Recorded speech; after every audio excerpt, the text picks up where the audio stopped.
बिहार की राजनीति में बड़ा उलटफेर, उथल पुथल अचानक से कल दोपहर बाद से देखने के लिए मिल रहा है। अब आदरणीय मुख्यमंत्री श्री नीतीश कुमार जी को इतना जल्दी चुनाव के बाद बीजेपी सल्टा देगी, इसका अनुमान किसी को नहीं था। और लेकिन लगातार हमारे नेता श्री तेजस्वी यादव जी हम लोग कह रहे थे कि बीजेपी जेडीयू को बर्बाद कर देगी, आदरणीय नीतीश कुमार जी को मुख्यमंत्री की कुर्सी से बेदखल करेगी। वही दिख रहा है। अब तो जेडीयू के अंदर जो लोग हैं, अब उसमें बहुत सारे हैं जो बीजेपी से भी मिले हैं, बहुत सारे हैं जो चाहते हैं कि नहीं नीतीश जी रहे। अब तो देखना होगा कि कुछ घंटे में या यूं कहें कुछ मिनटों में ये पता चल जाएगा कि अंतिम फैसला क्या होता है। लेकिन ये बहुत बड़ा राजनीतिक अपहरण इतिहास में कहा जाएगा कि जिस तरह से आदरणीय नीतीश कुमार जी को हटाने का, कुर्सी से बेदखल करने का प्लान बीजेपी ने तैयार किया, ये कभी भी लोकतंत्र के लिए ठीक नहीं है। अब ये तो स्पष्ट दिख रहा है कि सहयोगी दलों के साथ क्या रवैया रहता है भाजपा का। वहां भी किया महाराष्ट्र में शिंदे जी के साथ, कई अपने घटक दलों के साथ किया है। तो अभी भी बिहार में राजनीति के जो संभावनाएं हैं वो सारे द्वार खुले हुए हैं। ऐसा नहीं है कि आज आदरणीय नीतीश कुमार जी ने नॉमिनेशन कर दिया राज्यसभा के लिए तो यहीं पर राजनीति दी एंड होगी। अभी तो शुरुआत होगी और बहुत कुछ राजनीतिक करवट लेगा। क्या होता है क्या नहीं होता है इस समय पर पता चलेगा। देखिए, कुछ भी हो सकता है। हमने कहा कि बिहार ने सब दिन दिशा और दिशा दी है और कई चौंकाने वाले, आश्चर्यचकित करने वाले फैसले हुए हैं बिहार में। तो राजनीतिक रूप से बिहार की जनता भी समझदार है और बिहार के नेता भी अच्छी तरह समझते हैं कि क्या हित में है, किसमें भलाई है। अब बिहार में नीतीश कुमार जी के साथ जो हो रहा है, ये तो उनके कार्यकर्ता और उनके कुछ जो नेता हैं वो भी आक्रोशित हैं, रो रहे हैं। ये क्या बता रहा है? ये राजनीतिक अपहरण ही है। और जिस तरह से उनको घेर कर आदरणीय मुख्यमंत्री श्री नीतीश कुमार जी को ये सब किया जा रहा है, जबरन उनको राजनीतिक रूप से किनारे लगाने का प्रयास किया जा रहा है, ये उचित नहीं है। अब थोड़ा सा इंतजार कीजिए तो पता चलेगा कि आखिरी फैसला क्या होता है।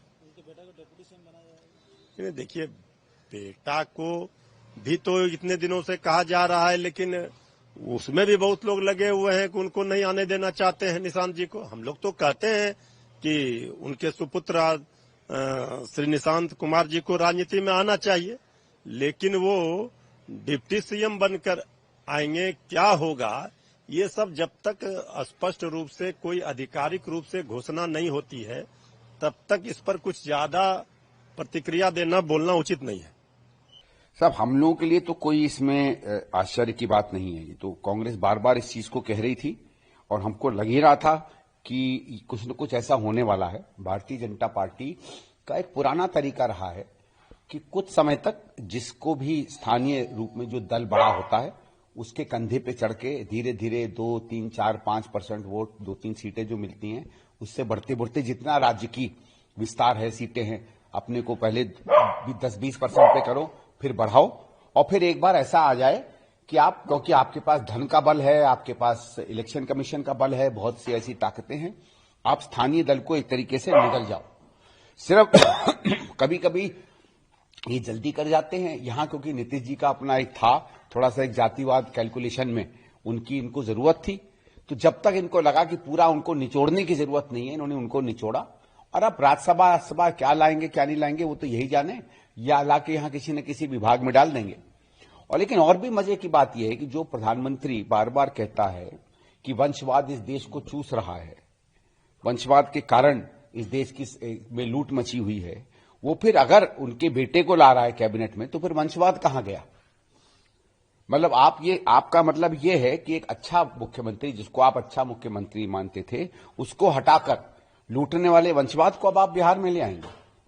ये जो विरोधाभासी बातें हैं, जो बिल्कुल दो दो चेहरों के साथ भारतीय जनता पार्टी पूरी जिंदगी अपनी चली है, अब उस पर सवाल जरूर उठेंगे। सवाल ये भी है ना, खबरें आती है नीतीश कुमार के स्वास्थ्य से जुड़े मामले को लेकर, क्या ये भी एक वजह हो सकती है? देखिए साहब, इस पे तो मैं नहीं कुछ कह सकता, क्योंकि मुझे उसका ठीक जानकारी नहीं है, और मैं आशा करूंगा कि उनको स्वस्थ जीवन मिले, दीर्घायु मिले। लेकिन अगर ऐसा कोई था तो ये कहानियां तो चुनाव के पहले भी थी। तो क्या किसी व्यक्ति, अगर ऐसा कुछ है तो फिर इस बात को तो पहले भी आपको देखना चाहिए था ना। मतलब चुनाव जीतते समय सब चीजें भूल जाते हो आप, चुनाव चला जाता है, उसके बाद सारे सच आपको नजर आने लगते हैं।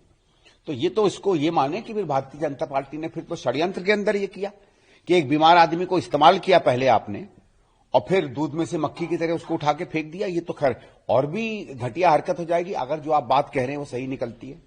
आरजेडी लीडर मनोज झा है, वो कह रहे हैं कि जैसे वेनेजुएला की सत्ता को सरकार को उठा ली गई थी, छुड़ा ली गई थी, ठीक उसी तरीके से बिहार में नीतीश कुमार के साथ हो। नहीं, बिल्कुल ठीक है, उनका कहना सही है, क्योंकि हम लोगों को भी तो जो फीडबैक मिला था वो पब्लिक से, वो ये था कि अंततः जब लोग वोट डालने गए थे तो बहुत से ऐसे लोग हैं जो नीतीश जी से प्रभावित थे व्यक्तिगत रूप से, और उनको लग रहा था नहीं चलो भाई, हम ये नहीं कह रहे कि वो सही था या गलत था उनका निर्णय, लेकिन एक तरीके से गठबंधन पे वोट नहीं पड़ा था, वोट नीतीश कुमार के चेहरे पे पड़ा था।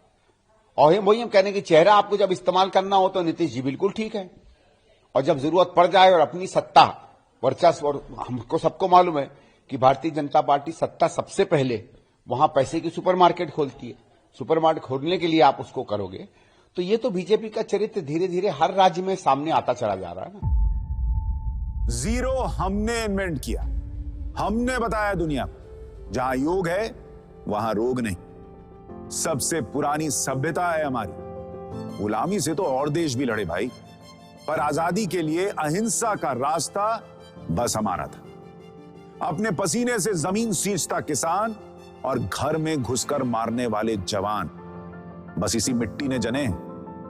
इसके हाथ ने जब थामा जज्बा तो इतिहास रचे, कदम बढ़ाए तो चांद का वो हिस्सा चूमा भाई जहां कोई कभी नहीं पहुंचा। आज पूरी दुनिया में शान से लहरा रहा है तिरंगा, और इसके पीछे है गर्व से भरी अनगिनत कहानियां जो लिखी जा चुकी हैं और लिखी जा रही हैं, जिन्हें मैं सुनाऊंगा राष्ट्रगर्व रोज शाम 6:25 पर।